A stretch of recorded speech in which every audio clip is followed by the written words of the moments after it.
सावधान। इडमो अर्हन्ताडम् इडमो सिद्धाडम् इडमो आयरीयाडम् इडमो अज्जायाडम् इडमो लोये सवसाहुडम्। नमः समय साराय श्वानुभूत्या चकासते चित्स्वभावाय भावाय सर्वभावान्तरच्छिदे वन्दितु शवसिद्धे ध्रुवमचलमणोभवं गतिं पत्ते वोच्छामि समय पाहुड मिडमो सुद केवली भड़िदम। नहीं करके पक्ष निश्चय का स्वच्छंद हो जीवन नहीं पक्ष बस व्यवहार के हो ज्ञान विराधन हो मैत्री ज्ञान विराग की आनंदमय स्वामी रे अंतर मन की भावना निर्दोष हो स्वामी जिन शासन की प्रभावना निर्दोष हो स्वामी। श्री समयसार जी ग्रंथ निर्जराधिकार कलश क्रमांक 137 कलश पढ़ते हैं, फिर आगे चर्चा करेंगे। सम्यक दृष्टि स्वयमहम जातु बंधो न मे स्याद्युत्तानोत्पुलक वदना रागिणोऽप्याचरन्तु आलम्बन्तां समिति परतां ते यत्योद्यापि पापा आत्मानात्मा भगम विरहात् सन्ति सम्यक् रिक्तः। जो जीव परद्रव्य में आसक्त रागी हैं और सम्यक दृष्टित्व का अभिमान करते हैं, वे सम्यक दृष्टि नहीं हैं, वे वृथा अभिमान करते हैं। इस अर्थ का कलश रूप काव्य अब कहते हैं। श्लोकार्थ। यह मैं स्वयं सम्यक दृष्टि हूँ, मुझे कभी बंध नहीं होता, क्योंकि शास्त्रों में सम्यक दृष्टि को बंध नहीं कहा है। ऐसा मानकर जिनका मुख गर्व से ऊंचा और पुलकित हो रहा है, ऐसे रागी जीव, परद्रव्य के प्रति राग द्वेष मोह वाले जीव भले ही महाव्रत आदि का आचरण करें तथा समितियों की उत्कृष्टता का अवलंबन करें, तथापि वे पापी मिथ्या दृष्टि ही हैं, क्योंकि वे आत्मा और अनात्मा के ज्ञान से रहित होने से सम्यक्त्व से रहित हैं। भावार्थ। परद्रव्य के प्रति राग होने पर भी जो जीव यह मानता है कि मैं सम्यक दृष्टि हूँ, मुझे बंध नहीं होता, उसे सम्यक्त्व कैसा? वह व्रत समिति का पालन भले ही करे, तथापि स्वपर का ज्ञान न होने से वह पापी ही है। जो यह मानकर कि मुझे बंध नहीं होता स्वच्छंद प्रवृत्ति करता है, वह भला सम्यक दृष्टि कैसा? क्योंकि जब तक यथाख्यात चारित्र न हो, तब तक चारित्र मोह के राग से बंध तो होता ही है, और जब तक राग रहता है तब तक सम्यक दृष्टि तो अपनी निंदा गरहा करता ही रहता है। ज्ञान के होने मात्र से बंध से नहीं छूटा जा सकता। ज्ञान होने के बाद उसी में लीनता रूप शुद्धोपयोग रूप चारित्र से बंध कट जाते हैं। इसलिए राग होने पर भी बंध नहीं होता, यह मानकर स्वच्छंदतया प्रवृत्ति करने वाला जीव मिथ्या दृष्टि ही है। यहाँ कोई पूछता है कि व्रत समिति शुभ कार्य हैं, तब फिर उनका पालन करते हुए भी उस जीव को पापी क्यों कहा गया है? उसका समाधान यह है, सिद्धांत में मिथ्यात्व को ही पाप कहा गया है। जब तक मिथ्यात्व रहता है तब तक शुभाशुभ सब क्रियाओं को अध्यात्म में परमार्थता पाप ही कहा जाता है और व्यवहार की प्रधानता में व्यवहारी जीवों को अशुभ से छुड़ाकर शुभ में लगने की शुभ क्रिया को कथनचित पुण्य भी कहा जाता है। ऐसा कहने से स्यादवाद मत में कोई विरोध नहीं है।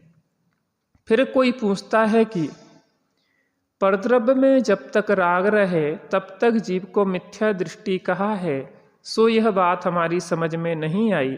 अवृत सम्यक दृष्टि इत्यादि के चारित्र मोह के उदय से रागादि भाव तो होते हैं, तब फिर उनके सम्यक्त कैसे है?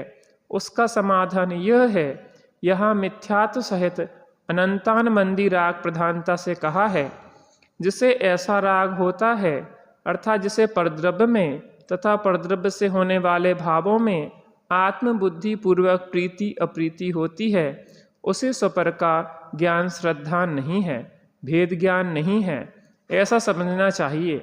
जो जीव मुनिपद लेकर व्रत समिति का पालन करे तथापि जब तक परजीवों की रक्षा तथा शरीर संबंधी यत्न पूर्वक प्रवृत्ति करना इत्यादि परद्रव्य की क्रिया से और परद्रव्य के निमित्त से होने वाले अपने शुभ भावों से अपनी मुक्ति मानता है और परजीवों का घात होना तथा अयत्नाचार रूप से प्रवृत्ति करना इत्यादि परद्रव्य की क्रिया से और परद्रव्य के निमित्त से होने वाले अपने अशुभ भावों से ही अपना बंध होना मानता है, तब तक यह जानना चाहिए कि उसे स्वपर का ज्ञान नहीं हुआ, क्योंकि बंध मोक्ष तो अपने अशुद्ध तथा शुद्ध भावों से ही होता था।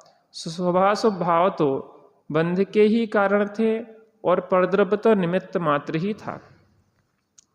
उसमें उसने विपर्य रूप मान लिया। इस प्रकार जब तक जीव परद्रव्य से ही भला बुरा मानकर राग द्वेष करता है तब तक वह मिथ्या दृष्टि है। तब तक वह सम्यक दृष्टि नहीं बात नहीं। जब तक अपने में चारित्र मोह संबंधी रागादि रहता है तब तक सम्यक दृष्टि जीव रागादि में तथा रागादि की प्रेरणा से जो परद्रव्य संबंधी शुभाशुभ क्रिया में प्रवृत्ति करता है, उन प्रवृत्तियों के संबंध में यह मानता है कि यह कर्म का जोर है, उससे निवृत्त होने में ही मेरा भला है। वह उन्हें रोगवत जानता है, पीड़ा सहन नहीं होती, इसलिए रोग का इलाज करने में प्रवृत्त होता है, तथापि उसके प्रति उसका राग नहीं कहा जा सकता, क्योंकि जिसे वह रोग मानता है उसके प्रति राग कैसा? वह उसे मिटाने का ही उपाय करता है और उसका मिटना भी अपने ही ज्ञान परमन रूप परमन से मानता है, अतः सम्यक दृष्टि के राग नहीं है। इस प्रकार यहाँ परमार्थ अध्यात्म दृष्टि से व्याख्यान जानना चाहिए। यहाँ मिथ्यात्व सहित राग को ही राग कहा है, मिथ्यात्व रहित चारित्र मोह संबंधी परिणाम को राग नहीं कहा।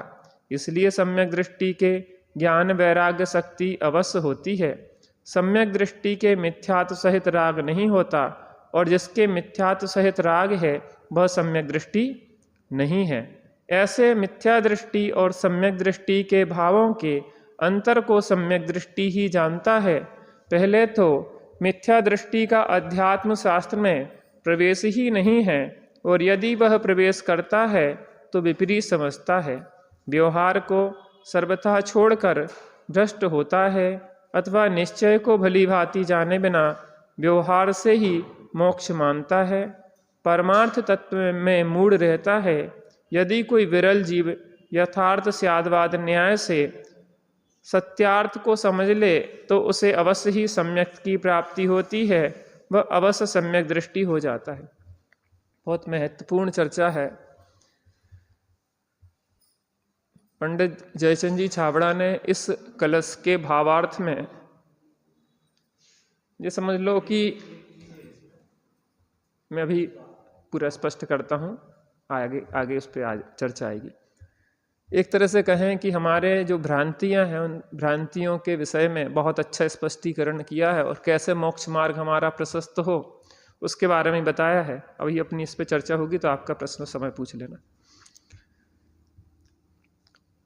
जब तक अपने में चारित्र मोह संबंधी रागादि रहता है तब तक सम्यक दृष्टि जीव रागादि में तथा रागादि की प्रेरणा से जो परद्रव्य संबंधी शुभाशुभ क्रिया में प्रवृत्ति करता है उन प्रवृत्तियों के संबंध में यह मानता है कि यह कर्म का जोर है, उससे निवृत्त होने में ही मेरा भला है। राग होना, राग को भला मानना, राग को रोगवत मानना, अलग अलग स्थितियां हैं। जब तक यथाख्या चारित्र नहीं हुआ तब तक राग तो होता है। महामुनिराजों को भी होता है। 10वें गुण स्थान तक जो श्रेणी चढ़ रहे हैं, श्रेणी में आरोहण कर रहे हैं, श्रेणी आरोहण कर रहे हैं, अबुद्धिपूर्वक राग तो अर्थात अंतिम 10वें गुण स्थान तक सूक्ष्म लोभ तो उनके भी चलता है। इसका मतलब यह है कि राग रहे तो भी सम्यक्त हो सकता है, राग के सद्भाव में भी सम्यक्त हो सकता है, इसमें बाधा नहीं है, लेकिन राग के प्रति राग रहे तो सम्यक्त नहीं हो सकता।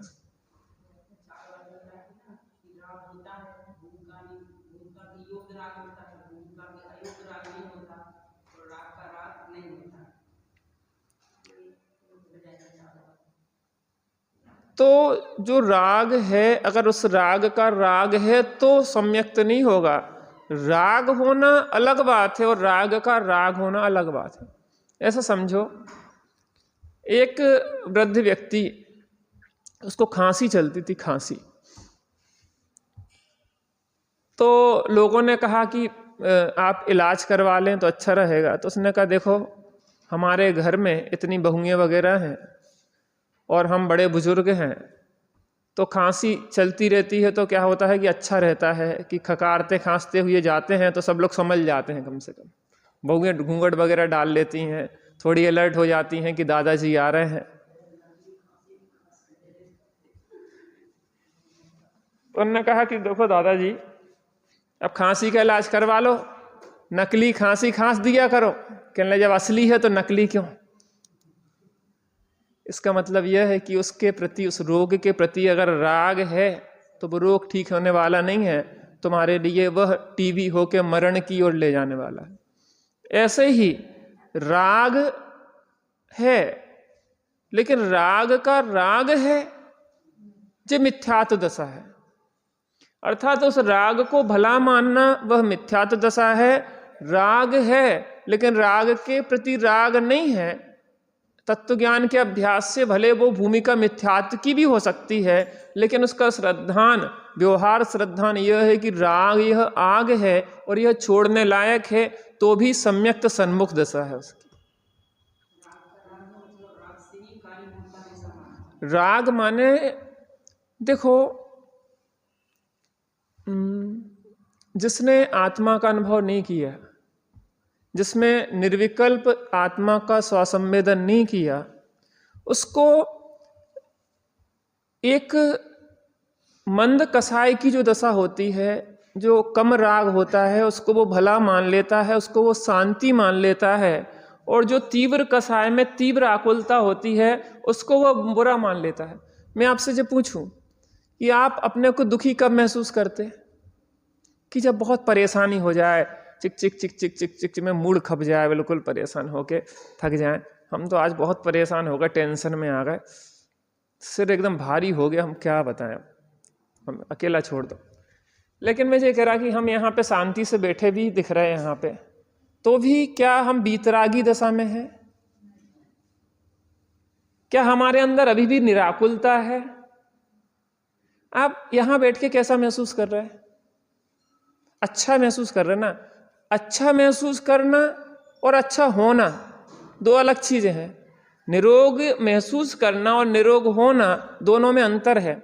यद्यपि यहाँ कसाय मंद है, यहाँ राग अल्प है, तो वो आपको सुख जैसी फीलिंग हो रही है, लेकिन सुख तो निराकुलता में है ना। कोई भी द्वंद्व ना हो, कोई भी विकल्प ना हो, स्वरूप स्थिरता रूप दशा हो, वो निराकुल स्वसंवेदन हो, वह सुख है। यद्यपि हमें दुख ही, कम दुखी ही सुख रूप इसलिए भाषित होता है क्योंकि हमने उस सुखमय निराकुल दशा को भोगा ही नहीं। हमने उस सुखमय निराकुल दशा को भोगा ही नहीं। वो चींटी जो नमक के गोदाम में रहती है, उसने कभी भी मिठास को चखा ही नहीं है। उस नमक में ही उसने किसी नमक को मीठा और किसी नमक को खारा मान लिया है। नमक में ही दो डिवाइड कर दी उसने, दो चीजें। जब मीठी चीज को जो खाएगी, जब नमक को उगल के, तो उसको समझ में आएगा कि मिठास अलग होती है और खारापन अलग होता है। ऐसे ही हमने निराकुल निकषाय स्वभाव का आज तक स्वाद लिया नहीं है, इसलिए हमें क्या लगता है कि मंद आकुलता माने सुख और तीव्र आकुलता माने दुख। आचार्यदेव कह रहे हैं कि दोनों ही आकुलताएं हैं, कम रोग हो या अधिक रोग हो, दोनों ही रोग हैं। रोग को रोग जाने और दूर करने का उपाय करें तो रोग दूर हो सकता है। रोग को, किसी रोग को भला जाने, किसी रोग को बुरा जाने, रोग की कमी को भला जाने, रोग की तीव्रता को बुरा जाने, तो रोग को कभी दूर होने का अवसर ही नहीं। ऐसे ही किसी राग को भला जाने, किसी राग को बुरा जाने, तो उस राग में ही हेर फेर होगी, बीतराग दशा की ओर हम नहीं बढ़ पाएंगे। पहले चर्चा आई थी, बहुत महत्वपूर्ण है। हम इस कलश को इसलिए, इसका भावार्थ को इसलिए बार बार समझना चाह रहे हैं क्योंकि बहुत सारे जो हमारे कॉन्सेप्ट है उससे क्लियर होने वाले हैं। परद्रव्य अर्थात परजीव, परजीव को रक्षा की क्रिया और परजीव के रक्षा के भाव को हमने मान लिया है धर्म। कब? जब हमने मुनि दशा धारण की थी, उत्कृष्ट रूप से समितियों का पालन किया। परजीव, परजीव की रक्षा की क्रिया, परजीव की रक्षा के भाव को, इसको क्या मान लिया हमने? धर्म। परजीव, परजीव के मारने की क्रिया, परजीव के मारने के भाव को हमने मान लिया अधर्म। तो हम काय में लगेंगे? क्या उपदेश देंगे? अरे धर्म तो क्या है? परहित सरस धर्म नहीं भाई और पर पीड़ा सम नहीं अधिकाई। भाई साहब, अपना हित करोगे कि नहीं करोगे? बात यह नहीं है। जैन दर्शन कहता है कि अन्य जीवों की रक्षा करना चाहिए, लेकिन जीवों में अपना जीव भी तो आता है। इस जीव को कष्ट दे के क्या दूसरे की रक्षा कर सकते हो? अपने घर में खाने को ना हो तो दूसरों को बांट सकते हो? खुद निर्धनता कंगाली में जी रहे हो तो दूसरों को क्या धनी बना सकते हो? हमारे जीवन में ही शांति नहीं है तो क्या हम दूसरों को शांत करने में सहयोगी हो सकते हैं? माता पिता कहते हैं, सास ससुर कहते हैं कि बेटा हम तुम्हारे हित के लिए तो डांट रहे हैं। अरे तुम अपने ही हित नहीं कर पा रहे हो, तुम दूसरों को जबरदस्ती कर्तृत्व भाव पूर्वक बदलना चाह रहे हो, तो उससे सामने वाला बदलता नहीं है। वो जी जानता है, तुम्हारा जीवन भी देखता है कि तुम्हारा जीवन तो कितना परेशानी में है, कैसी कर्तव्य पूर्वक तुम परेशान बोझा लादे हुए हो। हमें शांति का उपदेश दे रहे हो। शांति का उपदेश शांत रह के दिया जाता है। शोरगुल क्लास में हो रहा है, मास्टर जी कह रहे शांत रहो शांत रहो शांत रहो। अरे मास्टर जी, तुम्हारी शांत रहो की चिल्लाहट से और अशांति फैल रही है। एक स्कूल के गेट पे एक प्रिंसिपल खड़े हो जाते थे और मुंह पे उंगली रख लेते थे। बच्चे चिकड़ चिकड़ करते जाते थे तो उनने रख ली। तो ये है सही तरीका कि तुम शांत रहो, फिर शांत रहने का उपदेश दो। उपदेश देने की जरूरत ही नहीं है, आपको देख के ही वो शांत हो जाएगा। बात समझ में आती कि नहीं आती?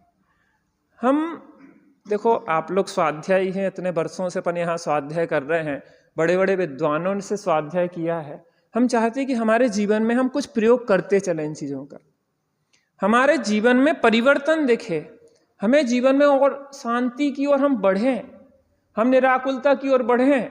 भले निराकुलता नहीं आई, लेकिन हमें कॉन्सेप्ट तो क्लियर होना चाहिए कि हम जहाँ पे हैं वो दशा अच्छी नहीं है, हमें इससे आगे बढ़ना है। बात समझ में आती ना? तो कह रहे हैं कि जब तक चारित्र मोह संबंधी राग रहता है, तब सम्यक दृष्टि जीव राग आदि में तथा राग आदि की प्रेरणा से जो परद्रव्य संबंधी शुभाशुभ क्रिया में प्रवृत्ति करता है, उन प्रवृत्तियों के संबंध में यह मानता है कि यह कर्म का जोर है। देखो, आप एक क्यू में लगे थे, लाइन में लगे थे, टिकट की लाइन में लगे थे, तो क्या हुआ, पीछे से धक्का घला, पीछे भीड़ में हो जाता ना, धक्का घला तो आपको पीछे वाला टकराया, और पीछे वाले के धक्के लगने से आप आगे वाले पे टकराए, तो आगे वाले ने नाराज हुआ, क्यों धक्के क्यों देते हो? भैया हमने धक्का नहीं दिया, धक्का पीछे से आया है। आप क्या कहेंगे? हमने धक्का नहीं दिया, धक्का पीछे से आया है। तो वो जो आगे वाला है वो आप पे नाराज होगा कि नहीं होगा? नहीं होगा, कि भैया इसकी गलती नहीं है, धक्का कहाँ से आया है? पीछे से आया है। और एक व्यक्ति खुद धक्का दे रहा है तो सामने वाला उस पर नाराज होगा। ऐसे ही जानबूझ के राग करना, जानबूझ के क्रोध करना, और दूसरा चारित्र मोह के हो जाए कि बलजबरी से राग होना, दोनों में अंतर है कि नहीं है? यद्यपि चारित्र मोह का उदय दोनों स्थितियों में है, लेकिन वो जानबूझ के उसमें फंस रहा है, मिथ्या दृष्टि और सम्यक दृष्टि को बेचारे अपने कमजोरी बस उसमें जुड़ान हो जाता है, वो जुड़ना नहीं चाहता। अंतर समझ में आता ना? हम गुस्सा करना नहीं चाहते, लेकिन कर्म का तीव्र उदय आया, हम कमजोर दशा में हैं तो हम संभल नहीं पाते। यद्यपि कमजोरी है, लेकिन ये हमारी जानबूझ के की हुई क्रिया नहीं है। उससे निर्वृत्त होने में ही मेरा भला है। वह उन्हें रोगवत जानता है, पीड़ा सहन नहीं होती, इसलिए रोग का इलाज करने में प्रवृत्त होता है, तथापि उसके प्रति उसका राग नहीं कहा जा सकता। करेले का रस कौन पीना चाहेगा? करेले का रस, नीम का रस कौन पीना चाहेगा? कोई नहीं पीना चाहेगा। लेकिन जब डायबिटीज हो जाती है तो क्या करना पड़ता है? अभी तक तो मेरे लिए करेले का रस निकाल के नहीं ले आई। तुम्हें पता है कि मैं 8 बजे करेले का रस पीता हूं रोज। वो बाहर में क्या दिख रहा है? प्रसन्नता से दिख रहा है, लेकिन मैं जो पूछ रहा हूं, क्या वो डॉक्टर कह दे कि यू आर ओके, आपको अब डायबिटीज नहीं है, कोई समस्या नहीं है, तो अगले दिन क्या वो करेले का रस पिएगा?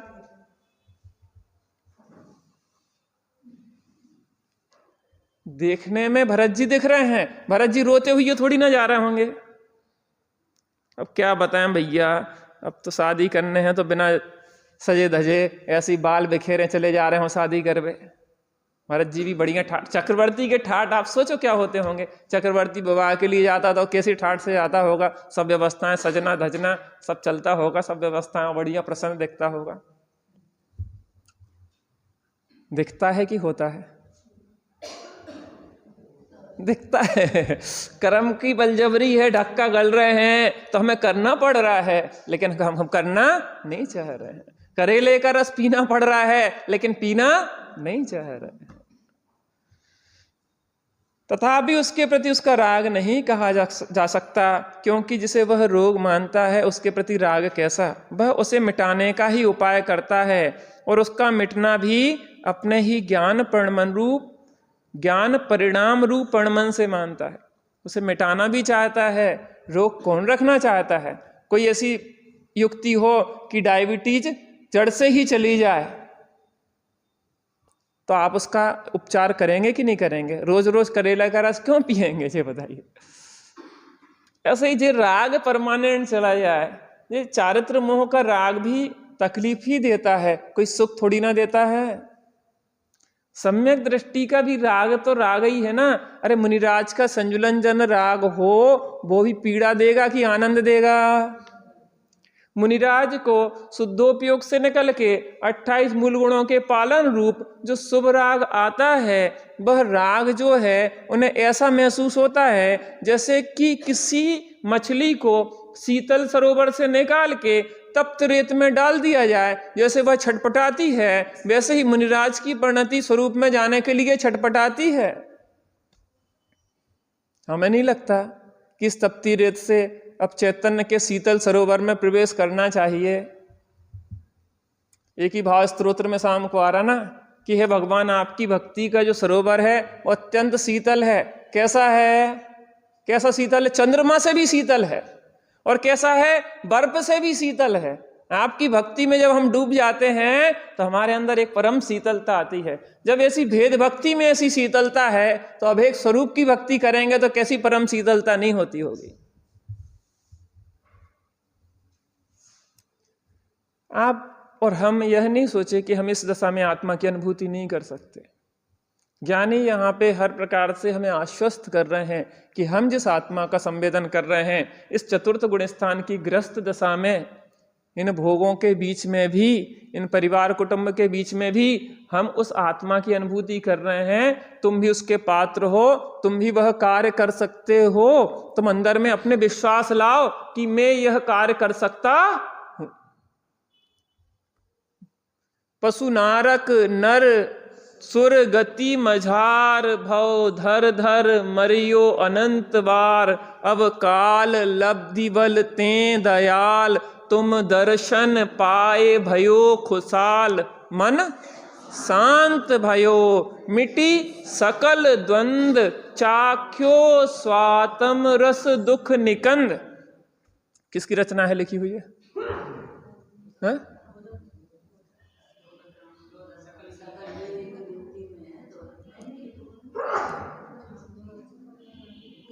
हम तो जो पूछना चाह रहे हैं कि जो मुनिराज की लिखी हुई है कि गृहस्थ विद्वान की लिखी हुई है? और गृहस्थ विद्वान यह लिख रहे हैं कॉन्फिडेंस के साथ कि मुझे आत्मा की अनुभूति हो गई है। मन शांत भयो मिटी सकल द्वंद, चाख्यो स्वातम रस दुख निकंद। मैंने आत्मा के शांत रस को चख लिया है। घर गृहस्थी, बीवी बच्चे, परिवार कुटुंब, इन सब समस्याओं के बीच में भी शायद भूधर दास जी के बारे में आता है कि आटा बेचते थे वो, शुद्ध आटा। जैसे बाहर के लोग आए तो उन्हें आटा बेच के अपनी आजीविका पालन करते थे। पहले के विद्वान अधिकतर भागचंद जी मजदूरी करते थे परिवार सहित। लोगों ने अपने जीवन में शांति को चुना था, धन को नहीं चुना था। उन्होंने निराकुलता को चुना था, अनुकूलता को नहीं चुना था। हमारे सामने भी ऑप्शन आते हैं, एक तरफ शांति होती है और एक तरफ धन होता है, एक तरफ निराकुलता होती है, एक तरफ आकुलता होती है। हम काय को चुनते हैं? और फिर चाहते क्या हैं? ये बेईमानी है कि ईमानदारी है? जहां सत्समागम है, अनुकूलताओं के लिए उस सत्समागम से भी दूर चले जाते हैं हम, क्योंकि अनुकूलता है वहां पे। भाई साहब, जहां तत्व ज्ञान है वही सबसे बड़ी अनुकूलता है। पैसे के ढेर लग रहे हैं आज दुनिया में, आप जाके देखो कितनी दुर्दशा है। अमेरिका इतना परेशान है, ड्रग्स आदि का इतना ज्यादा प्रचलन हो गया है, भोगों की ऐसी प्रचुरता है, बच्चे एक दूसरे को मार रहे हैं, अकेले जी रहे हैं। आप सोचो अमेरिका में इतनी दुर्दशा है, अकेले दो लोग साथ में नहीं रह रहे, डिप्रेशन में आत्महत्या करके मर रहे। वहां बात करने वाला नहीं है, सड़कों पे 2-4 लोग मिलना भी मुश्किल है। गांव में जाके देखो, कोई आपके सुख दुख में आपके सिर पे हाथ फेरने वाला नहीं है। भाई साहब, आप वहां जाके क्या करोगे उस पैसे का? पैसा कमा लेंगे, पैसा क्या है आखिर? पैसा खाने की चीज है क्या कोई? पैसा ज्यादा होगा तो परेशानी बढ़ेगी कि परेशानी घटेगी? मुझे ये बता दो आप। उसकी संभाल में कितना उपयोग बर्बाद होगा आपको, हमें महसूस नहीं होता इस चीज को कि हमारी शांति कितनी खो जाती है उससे। मकान अच्छा बनवा लिया, अब उसको संभालने की बड़ी झंझट होगी। पहले ऐसे ही था, सामान तो साफ सफाई कम रहे तो चल जाती थी, अब तो वो सफेद टाइल्स मार्बल लग गए तो थोड़ा सा भी दाग एकदम दिखने लग जाता है। अब दिन भर पोंछा लिए घूमते रहो। बच्चे बेचारे ना स्वतंत्रता से खेल पाए, ना खा पाए, ना पी पाए, और इसमें लगे रहो। भैया ऐसे जीवन किसके लिए जी रहे हैं हम? दूसरों के लिए जी रहे हैं कि अपने लिए जी रहे हैं? थोड़ा सा खड़े होकर विचार तो करो, क्यों भागते जा रहे हैं लोगों की पागलों की दौड़ में? इसमें हमें मिला क्या है और आगे मिलेगा क्या? जितने कम से कम में चल जाए। अपने को यहां बैठ के विकल्प आ कि बड़ा मकान चाहिए तो यहीं बैठ के समाधान कर लो, मकान बनवाने में ना लगो। भैया इतना ही बहुत बड़ा है, 2-4 लोग तो रहने वाले हैं, काहे के लिए जबरदस्ती का आरम सारम करो? इसी को थोड़ा डेंटिंग पेंटिंग करवा लो, अब चला। अपने को स्वाध्याय के लिए ज्यादा से ज्यादा समय चाहिए। सदा सुखदास जी से कही कि भैया तुम्हारी हम तनख्वाह बढ़वाएं दे रहे, हमें नहीं चाहिए, हमारी 8 रुपया से 4 कर दो, हमें ज्यादा पैसा नहीं चाहिए। हम सदा सुखदास जी के तो गीत गाते हैं, जयचंद जी छाबड़ा के गीत तो गाते हैं, लेकिन उन जैसा जीवन जीना क्यों नहीं चाहते? हाय पैसा, हाय पैसा, हाय पैसा। किनका पंडित जी कहा था कि टोपी बेचते थे, लेकिन टाइम लिमिट थी कि इतनी टोपी बेचेंगे, इतने के बाद जैसे ही बिक गई, इतनी आजीविका की व्यवस्था हो गई, दुकान बंद। 1 घंटा में टोपी बिक गई। लाइन लगती थी कि पंडित जी की दुकान इतने बजे इतनी टोपी के तक का है उनका हिसाब, जल्दी अपन को मिल जाए, नहीं तो कल नहीं मिलेगी, आज नहीं मिलेगी, माने कल लेना पड़ेगा। लाइन लगती। डॉक्टरों के यहाँ देखा, आगरा में एक डॉक्टर असोपा है, क्या नाम, असोपा है कौन एक, तो उनके यहाँ तो सुबह 12 बजे से लेट जाते आदमी बिछा के, क्योंकि वो 10 ही पेशेंट देखता। कौन से एक डॉक्टर है, मुझे नाम याद नहीं आ रहा। 12 बजे रात से अपना खट्टा बिछा के सो जाते कि देखना तो उन्हें 10-20 को है, तो अपना नंबर आ जाए। आप अगर ऐसे व्यापार करेंगे ईमानदारी न्याय नीति से, तो ग्राहक आपका इंतजार करेंगे। हम अपने जीवन में बता रहे कि हम शिखर जी चले गए और लिख गए कि हम 7 दिन बाद आएंगे, तो 7 दिन तक ग्राहक इंतजार करता था कि नहीं जी आएंगे तब हम सामान लेंगे। आप अपने पुण्य पे विश्वास करो, अपनी विशुद्धि पे विश्वास करो, आप ईमानदारी से जियो, हम ईमानदारी से जिए तो प्रकृति तो आपके आमने सामने चारों ओर लक्ष्मी बिखेर देगी। उन तीर्थंकर, उन जीवों के लिए वो प्रकृति पूरी सर्वांगीण व्यवस्था करती है समोषण की, जो कि अपने लिए कुछ भी चाहते नहीं है, उन्हें एक आत्मा की आराधना में ही मग्न है। और ये भावना बातें कि सुखी रहे सब जीव जगत।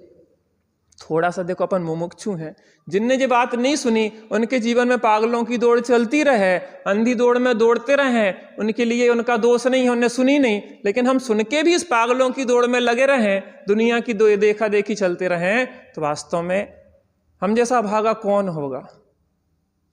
थोड़ा ज्ञान का प्रयोग करो। ज्ञान ऐसी चीज है जो सर्व समाधान कारक है। कोई भी चीज आपको लग रही हो कि जो गलत कार्य करने की इच्छा हो रही हो, तो यहीं बैठ के निर्णय करो, उसके बारे में लिखो।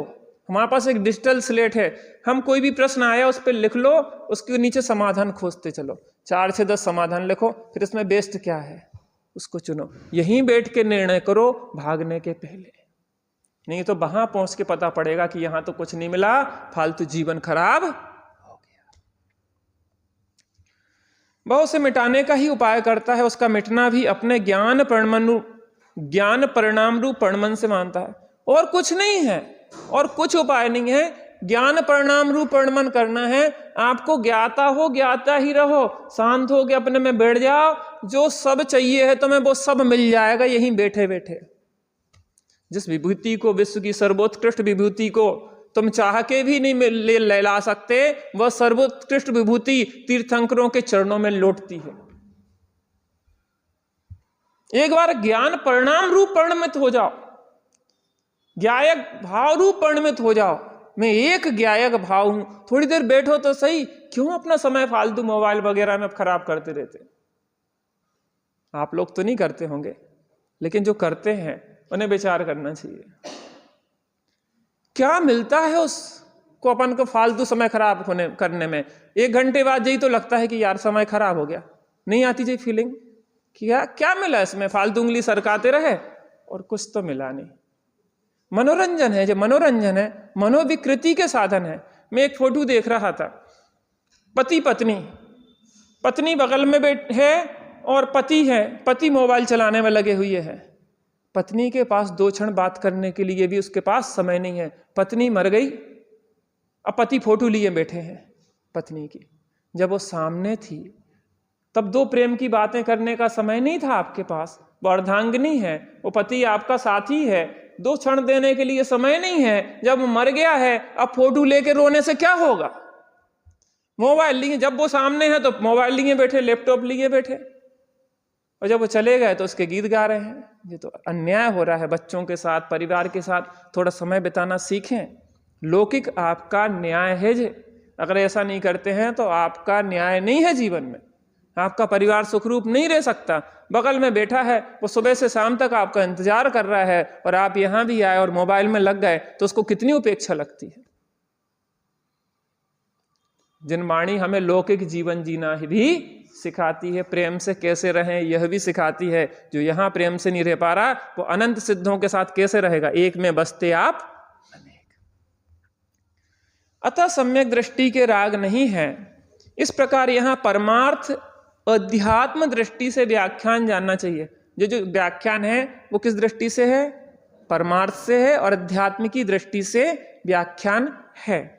यहां मिथ्यात्व सहित राग को ही राग कहा है। मिथ्यात्व सहित जो राग है उसको ही समयसारजी में राग कहा गया है। मिथ्यात्व रहित चारित्र मोह संबंधी परिणाम को राग नहीं कहा है। इसलिए सम्यक दृष्टि के ज्ञान वैराग्य शक्ति अवश्य होती है, अर्थात उसके सम्यक ज्ञान भी होता है और विषयों से विरक्तता भी नियम से होती है। सम्यक दृष्टि के मिथ्यात्व सहित राग नहीं होता और जिसके मिथ्यात्व सहित राग हो वह सम्यक दृष्टि नहीं है। ऐसे मिथ्या दृष्टि और सम्यक दृष्टि के भावों के अंतर को सम्यक दृष्टि ही जानता है। कौन जानता है? ऐसे मिथ्या दृष्टि और सम्यक दृष्टि के भावों के अंतर को कौन जानता है? सम्यक दृष्टि जानता है, या सम्यक्त सन्मुख भी थोड़ा थोड़ा उसके निकट पहुंचने लगता है। थोड़ी थोड़ी फीलिंग उस प्रकार से शुरू हो जाती है। अपने को होना शुरू हुई कि नहीं हुई? थोड़ी थोड़ी नहीं हुई तो होना चाहिए। कुछ नहीं रखा, आज करो, कल करो, चाहे अनंत काल के बाद करो, शांति तो आत्मानुभूति से ही आएगी। पहले तो मिथ्या दृष्टि का अध्यात्म शास्त्र में प्रवेश ही नहीं है। यदि वह प्रवेश करता है तो विपरीत समझता है। मिथ्या दृष्टि पहले तो अध्यात्म शास्त्र को पढ़ेगा ही नहीं, और पढ़ेगा सो उल्टा निकालेगा, गधा मिश्री खा के मर जाता है, ऐसे ही क्या करेगा? स्वच्छंदी हो जाएगा, व्यवहार को सर्वथा छोड़कर भ्रष्ट हो जाएगा, भ्रष्ट होता है। अथवा निश्चय को भली बाती जाने बिना व्यवहार से ही मोक्ष मानने लगता है। या तो वो स्वच्छंद हो जाएगा या व्यवहार की पकड़ करके व्यवहाराभासी हो जाएगा और उसी से समझेगा कि क्रिया स्वभावों से ही मेरा मोक्ष हो जाएगा। परमार्थ तत्व में मूल रहता है। अब देखिए ये हमारे लिए काम की बात। यदि कोई विरल जीव यथार्थ स्यादवाद न्याय से सत्यार्थ को समझ ले तो उसे अवश्य ही सम्यक की प्राप्ति हो जाए। अब इनमें भी चूंकि मिथ्या दृष्टि ही सम्यक दृष्टि बनते हैं, सम्यक दृष्टि को सम्यक दृष्टि बनने की जरूरत ही क्या? वो तो है ही। तो अब मिथ्या दृष्टि को तो पहले अध्यात्म शास्त्र में प्रवेश है ही नहीं, और जाता है करता भी है तो छल ग्रहण कर लेता है, तो फिर हम सम्यक्ति कैसे बने? तो अब बता रहे हैं, यदि कोई विरल जीव यथार्थ स्यादवाद न्याय से सत्यार्थ को समझ ले तो उसे अवश्य ही सम्यक की प्राप्ति होती है। कोई विरल मिथ्या दृष्टि है और क्या कर रहा है? स्यादवाद न्याय से सत्यार्थ को समझ ले, अर्थात जिनागम के अभ्यास से, जैसा जिनेन्द्र परमात्मा ने कहा है, जैसा जिनवाणी में आ रहा है, जैसा गुरुओं का मंतव्य है, उसको यथार्थ रूप से मिथ्यात्व दशा में ही न्याय पूर्वक समझ ले। वो निर्णय तो यही होगा ना, हमको ही करना होगा ना, तभी तो हम सम्यक्ति बनेंगे। तो यहाँ पे बैठ के हम निर्णय करें, इसका विचार विवेक पूर्वक शांत होके थोड़े नियम लेना सीखें कि इतने समय मोबाइल का प्रयोग नहीं करेंगे, इतने समय कोई से बात नहीं करेंगे, थोड़ी देर मौन रहेंगे, थोड़ी देर एकांत रहेंगे, मौनम शांतम, और फिर बैठ के इसका विचार विवेक पूर्वक शांत होकर कीजिए। तो उसे अवश्य ही सम्यक की प्राप्ति होती है। वह अवश्य सम्यक दृष्टि हो जाता है कॉन्फिडेंस के साथ कि हम अवश्य ही सम्यक दृष्टि होएंगे। हैं तो साधुवाद धन्यवाद के पात्र हैं, और नहीं हैं तो हम सभी सम्यक दृष्टि ही नहीं, हम मुनिराज भी होंगे, हम आरिका भी होंगे, और हम भगवान भी होंगे। चलिए बैठते हैं थोड़ी देर।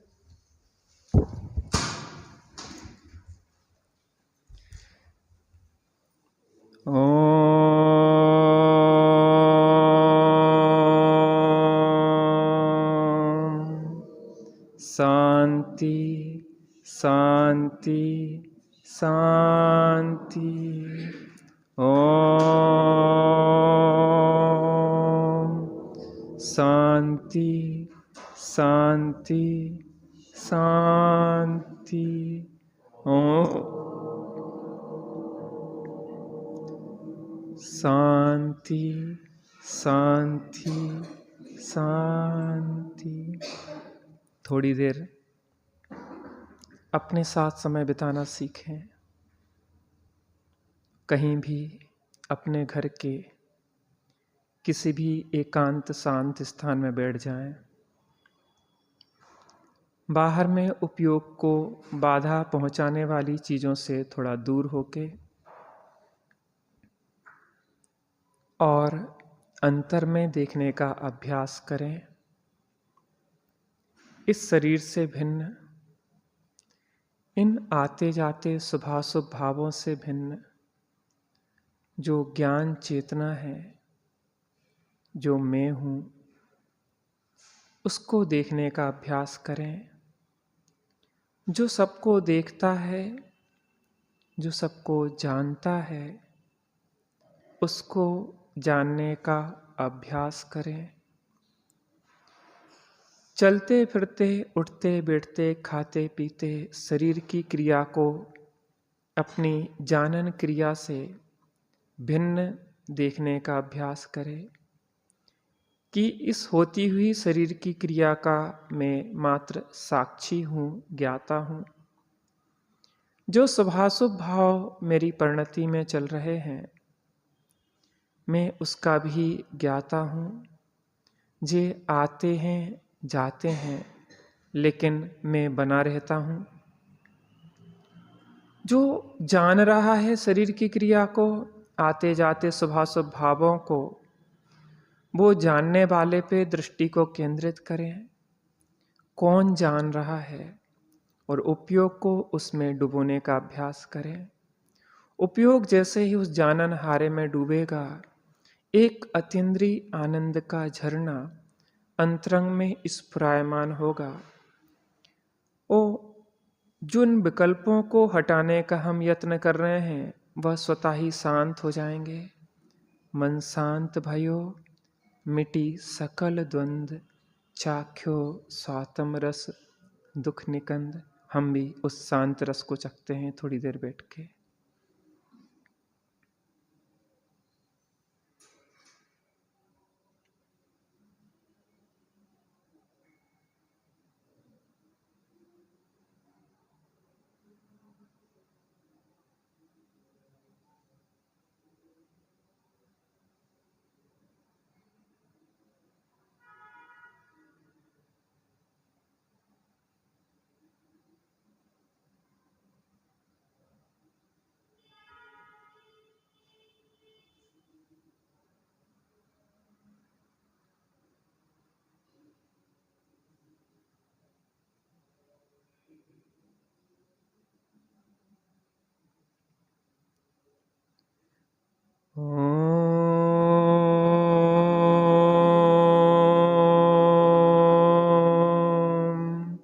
शांति शांति शांति।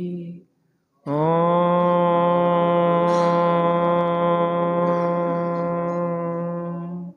शांति शांति शांति। ओम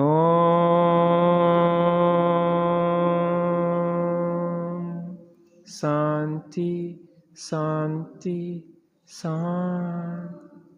एक सूचना थी, शाम को 8 बजे से एक ही भाव स्तोत्र का स्वाध्याय होता है। जिनके पास समय है वह लाभ ले सकते हैं। निज निधि निज में बताई, यह अनंत उपकार है। उसके लिए जिन वाणी माँ को वंदना 7 बार है। उसके लिए जिन वाणी माँ को वंदना 7।